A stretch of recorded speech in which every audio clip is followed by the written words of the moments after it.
The National Football League is such a week-to-week league. 1 week you're going to the Super Bowl, homeboy. 1 week you tank, go get Malik Willis. Go ahead. There is absolutely no in-between. And frankly, that's what's kind of fun about it. And after the Vikings offense fell flat on their effing faces against the Browns, how do you score 7 at home, by the way? Especially after that opening drive. How do you just done? Finito. It's easy for Vikings fans to think that Kirky Boy and company are a bunch of frauds. They're a bunch of losers. They're not going to score another point again. But it's not true. The Vikings still have one of the most elite offenses in the NFL. You just ran up against the Browns, who have a top 5, potentially top 3 defensive line in the game. And you have an opposing head coach in Kevin Stefanski, who knows Kirk Cousins, Clint Kubiak, and Mike Zimmer better than anyone in the league, not based at TCO Performance Center Bar and Grill. And he was able to relay that familiarity to his defense better than what Zimmer was able to relay his familiarity with Stefanski to his own defense, which is just frustrating as well, even though Vikings defense played even though they couldn't stop the run. And by the way, remember, Clint Kubiak was Stefanski's quarterback coach the 1 year that Stefanski was the Vikings OC in 2019. No one knows Clint better. Baby, you're the best. Stefanski was basically playing against himself. That's what he was doing.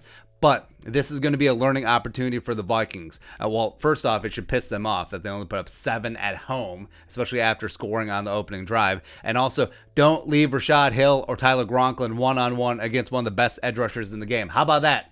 How about that?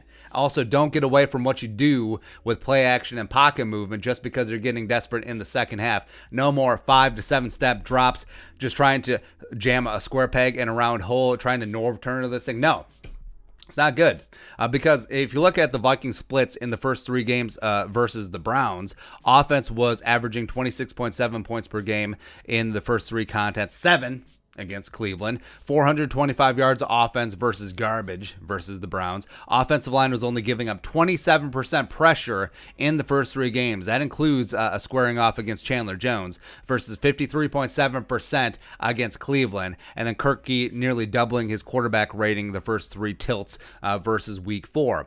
Plus, remember, the Vikings, the first 3 weeks, were in the top 10 in nearly all offensive statistics. And don't forget that they were able to go toe-to-toe with the only undefeated team left in the NFL, in the Arizona Cardinals, in their building, and were a shank field goal away from eating a W. Kirk Cousins, by the way, leading potential game-winning drives versus the Browns, as well as against Arizona. So don't give up on this team, and especially don't give up on this offense, because they're going to have to score some points. The Vikings just ran into a perfect storm buzzsaw that was the Browns, who have a great defense, as well as a head coach who literally designed the Vikings offense and knows every single player and coach like the back of his hand. That's what happened. And the Empire will indeed strike back because you still have Justin friggin' Jefferson, Adam Jerome, Ezekiel Thielen, KJ Osborne. And if he's not effing up, you have Gronklin. Cool. Maybe Dalvin will be healthy. Darrisaw will be replacing Rashad Hill soon, maybe as soon as Sunday. Clint and Kirk and company still have one of the most elite offenses in the National Football League, and now they're out for revenge.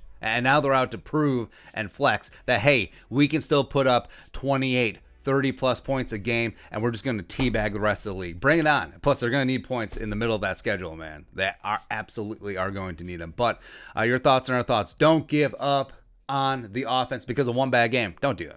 Don't do it, man. But let us know your thoughts in the comment section below. Subscribe for daily Vikings takes. Want to support that work? Pull us on the Venmo. Woo!